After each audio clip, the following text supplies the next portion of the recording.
And welcome to Five Servings of Truth again for round three. And I have with me tonight become a good buddy and a good advocate partner in crime.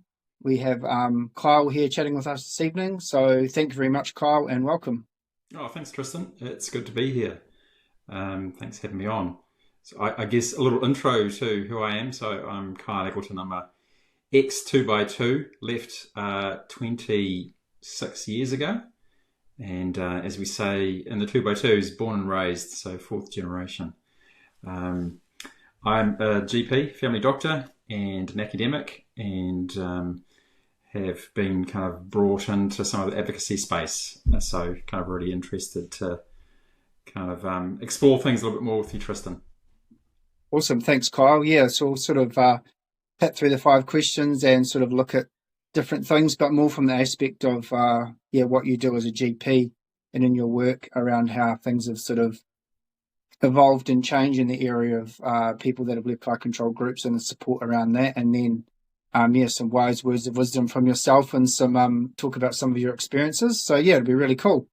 So we'll start off with, with your GP hat on. What new developments within your profession have you seen that are positive when it comes to helping survivors that have come out of high control groups? I think there's a couple of things. I think there's increasing awareness of the significance and impact of trauma and how trauma can be passed down through generations. So there's really interesting stuff around concepts of something called epigenetics and how that can kind of be a pathway for trauma to be enacted through other generations. But also just how trauma manifests inside your body. Some of the stuff that came out of the Decult conference has been really helpful, I think, for people in the caring professions and kind of knowing how to have pathways for helping people who have come out of high control groups. So, the work that Karen Ainsley has done in developing health pathways has been really, really powerful, I think, and potentially gives GPs an opportunity to know how to deal with patients who have come from high control groups. So I guess those are kind of like the broad things as far as GP goes. Yeah.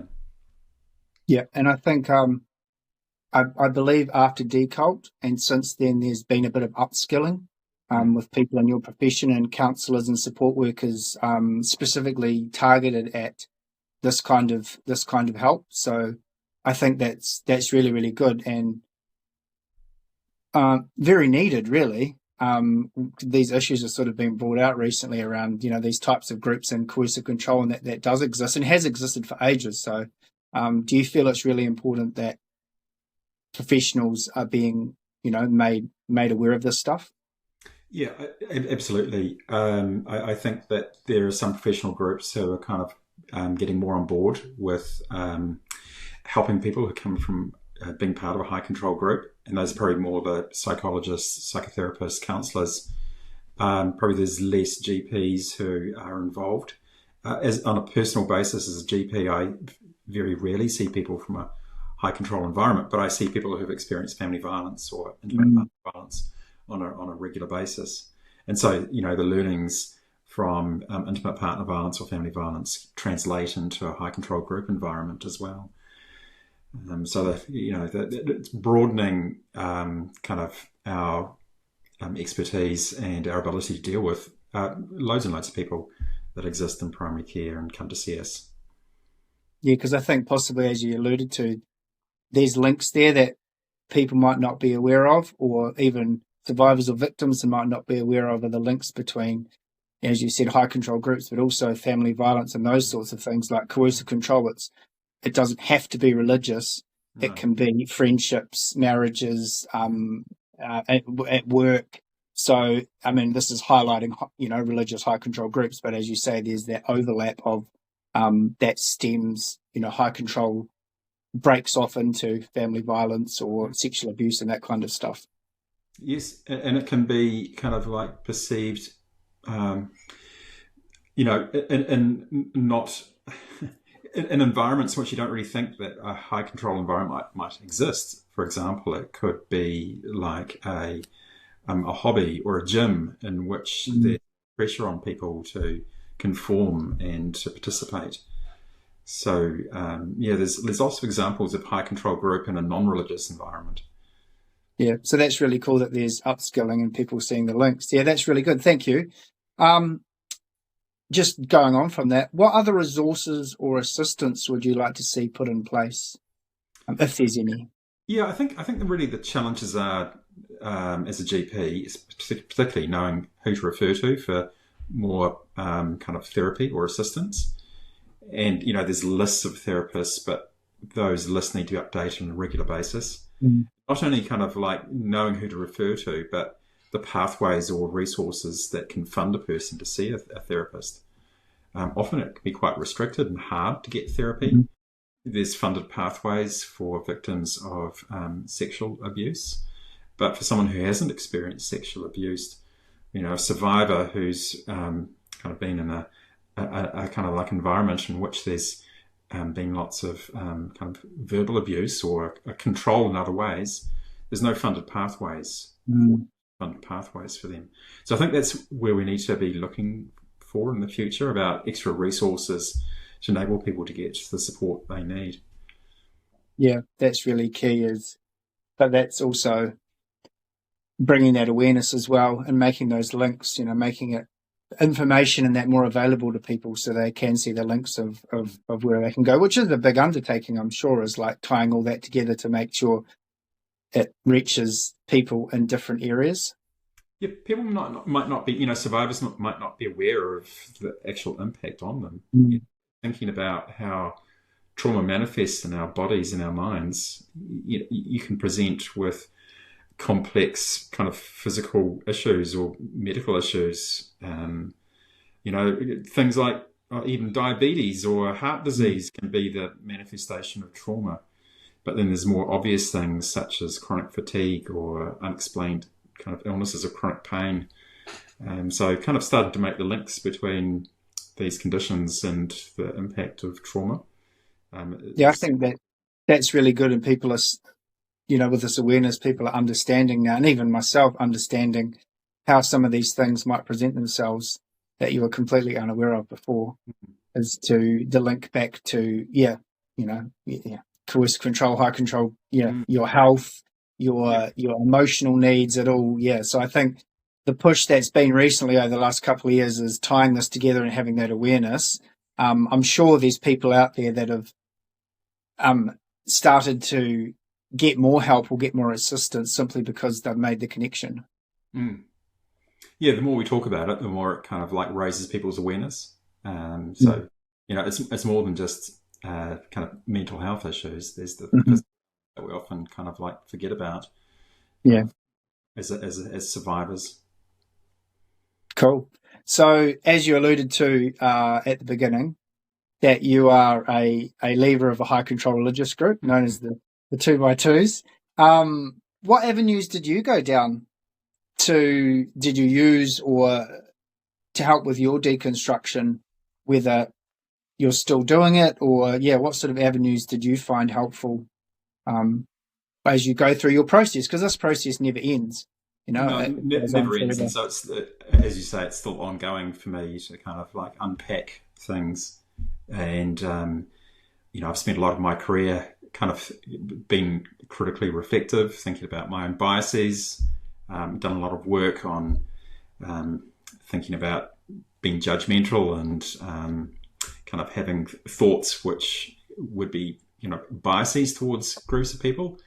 And so over the last few years, I've really tried to deconstruct that a little bit more and realize that a lot of those values and belief systems came from the way in which I was brought up in the high control religious environment that I was in. Last year, or actually it was more likely a bit of last year and this year, I started working through a workbook by Julie Jenkins, which is called Walking Free from the Trauma of Coercive Cultic and Spiritual Abuse. And I found that to be quite a useful activity to do. Kind of really made me write down and think critically about some of the elements being brought up in a high control group. So that's a workbook which I would recommend. It takes a bit of time to work through it, so kind of do it in stages, but really has helped for me with my deconstruction journey. Yeah, I find that both of us are, 20 plus years out, but I've found that also. Um, I was on the podcast Strangers Like Me, and one of the questions I got asked was, what are sort of the hangovers you have from the way in your life was within the high control environment? What sort of things do you see in, I think it was mentally or emotionally now? And I hadn't thought about that. And I think I got him to repeat the question. And then right there on the spot, it made me think of things that I hadn't necessarily tied the links to, like being a people pleaser and always, I think I talked about always checking to see if something's right and repeating myself. Mm-hmm. And here I am, 20 years out, even now making these new links to be like, can see where that's come from. Absolutely. Absolutely. I've seen the Yeah. same. For me, it's kind of like being judgmental. Another one was that really affected me is kind of like controlling my emotions. Not allowing my own emotions to be displayed. That's another one I'm trying to challenge. Funny you should mention that because I was lucky enough to do a recording on Laura's podcast, and what part of we talked about was masculinity and men's mental health and talking about feelings and that. I won't say any more, but yeah, it was really cool and talk about that stuff as suppression of feelings, particularly for males, because that was what it was, right? You're the alpha, you're the man in charge, so therefore you're all good. You just you put your head down and you carry the weight of everyone else, and you're not meant to not be okay. No, that's right. The whole toxic masculinity stuff that exists within the 2x2s, and I'm sure many other kind of religious high control groups as well, is something that I've been trying to kind of critique. I've read a bit of feminist work, and in particular would recommend writings by bell hooks around kind of a free framing, kind of like a feminist masculinity, rather than the toxic masculinity that you see within environments. Yeah, no, that was a really cool discussion, and the amount of people I've spoken to recently, talk about, the sort of things we didn't talk about, depression and how you felt. They were blown away when I said one of the simple answers was, if you're feeling that way, it's because you're not reading and praying enough. That's that, and they were like, "That's the answer." I was like, "Yeah, that's it. If you're not feeling happy, then you got to try harder." They were bewildered, and I'm like, that was sort of the sentiment, underlying. It wasn't directly, it was just under the surface, particularly for men. Yeah, there's so much to unpack. So I think we've got years ahead of us, Tristan. Totally good. Oh, absolutely. It's a never-ending thing. Never anything. I quite like the idea of the concept of kind of finding out what your authentic identity is. Yeah. And so that's kind of like something to kind of aim for. And you find yourself sometimes going off on tangents, and you think and then you're sort of and then you look back and you're like, wow, 3 years ago, like how much has changed and how I feel. But that's a good thing, because within a high control environment, that's also not something that's a positive. Everyone's the same, right? Yeah, everyone's the same. And also, there's, you and I have talked about this before. It's about kind of often constraining your development as an adolescent. We often haven't gone through the typical developmental stages of a teenager or adolescent. And so that's kind of has impacted on us as adults.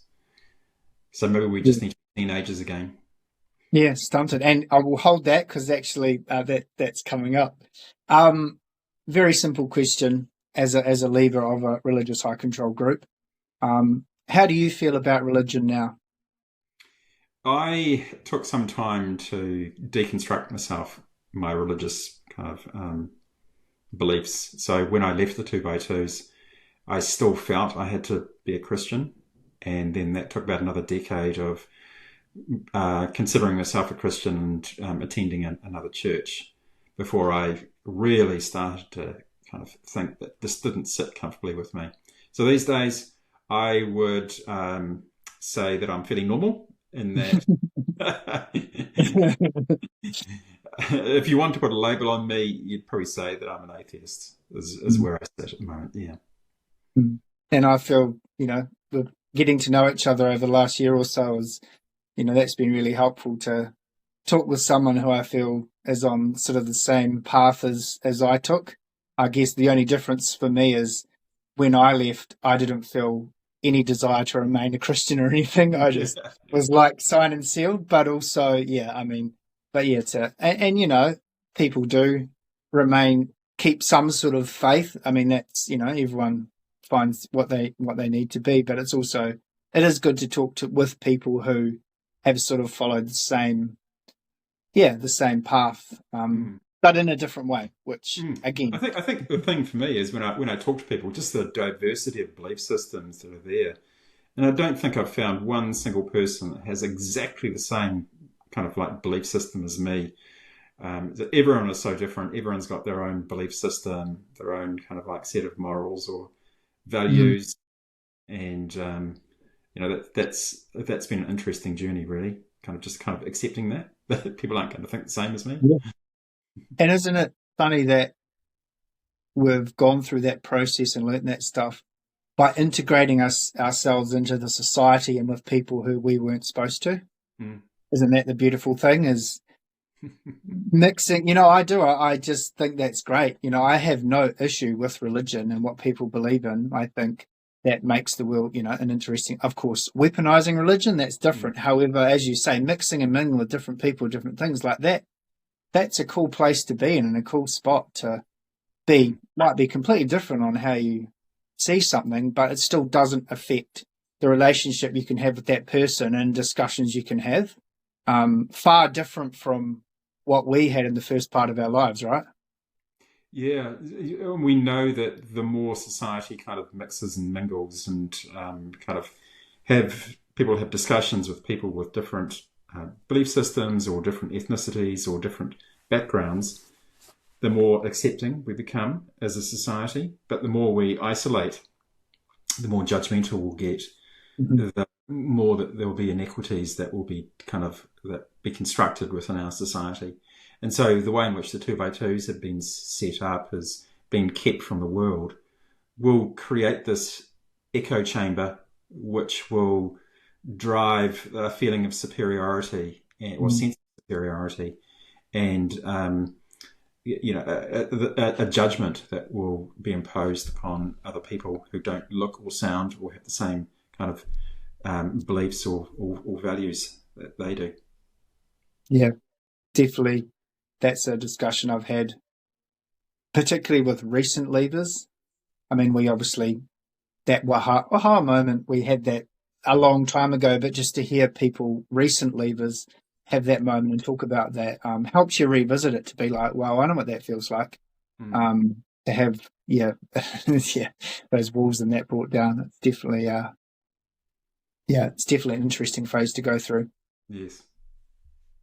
I'm going to tie right back around. Actually, when I said to hold that thought, it was about the stunted growth and feel like losing a section of your life. So the question is, feeling like we've wasted a part of our lives by being in one of these high control groups is actually quite a common feeling. And I know you and I have talked about this, and it's a very common thing to talk about.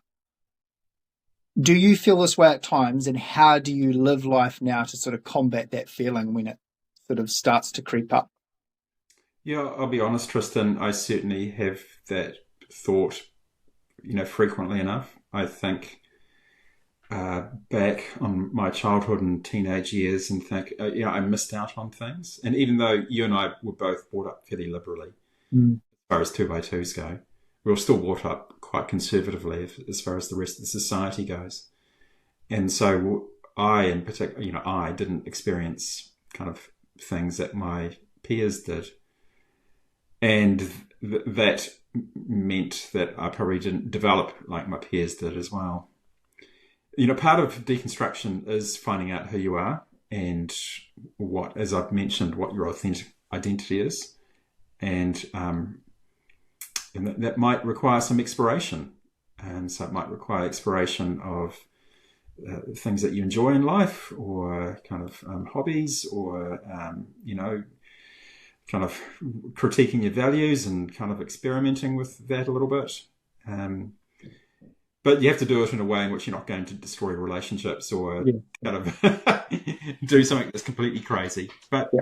yeah, having an open mind, I guess, it would be my thing.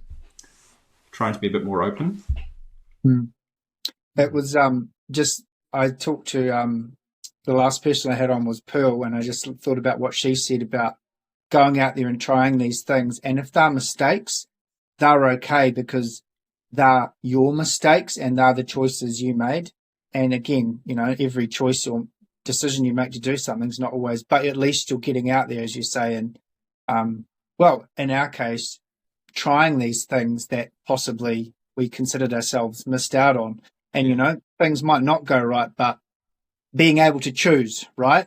And the consequences of that choice are yours, which sounds weird, but to actually have that was kind of good, even though some decisions didn't turn out so good, but to have the choice but then that taught you to own what you've done and whether you learned from that or not.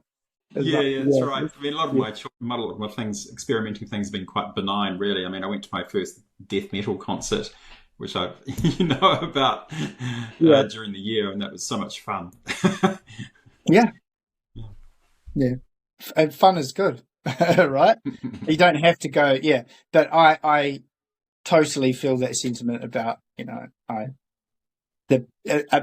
chunk of your life. It existed, but you feel like you're playing catch up. Like there's a period that you're back. So I know for myself when I left, I don't know.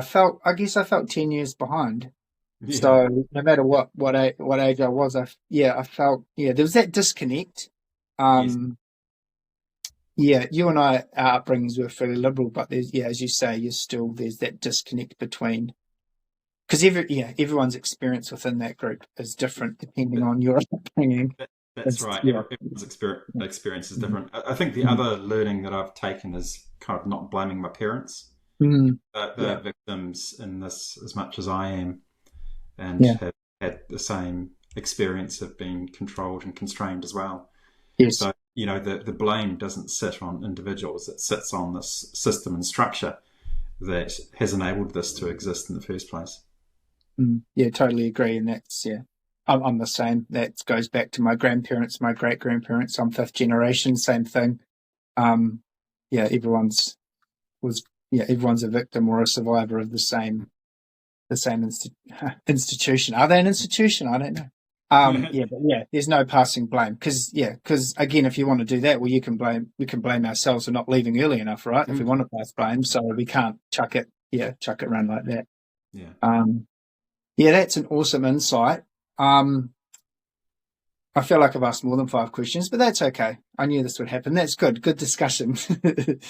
What's one final sort of piece of advice or statement or wise words of wisdom you'd give to possibly someone, leaving a high control group, or just, I'll leave that.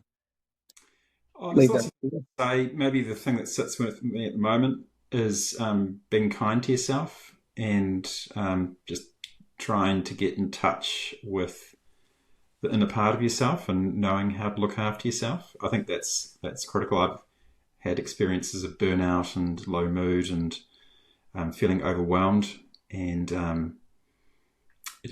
I have had to learn how to kind of manage that and identify my kind of red flags and know how to relax and just sit in the breeze and look at the sun and listen to the birds. Yeah, just those simple things sometimes that we take for granted. Having a coffee, sitting outside, listening to music, going for a walk around the block, sitting in a cafe, watching people.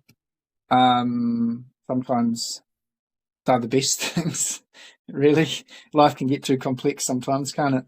Yeah, life can get complex, but these are really important things. And when I'm talking to patients about how to kind of manage mood or deal with anxiety, I always come back to kind of concepts of mindfulness and relaxation and breathing and just being present.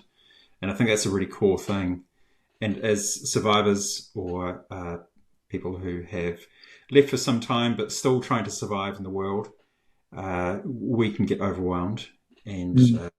just coming back to those core things about looking after yourself, being present, taking a break, taking a pause, breathing, that will help a lot. Yeah. Thanks, Kyle. I really appreciate it, and I appreciate the help that you've given me as well, not only in speaking out or raising awareness, but also being in this space.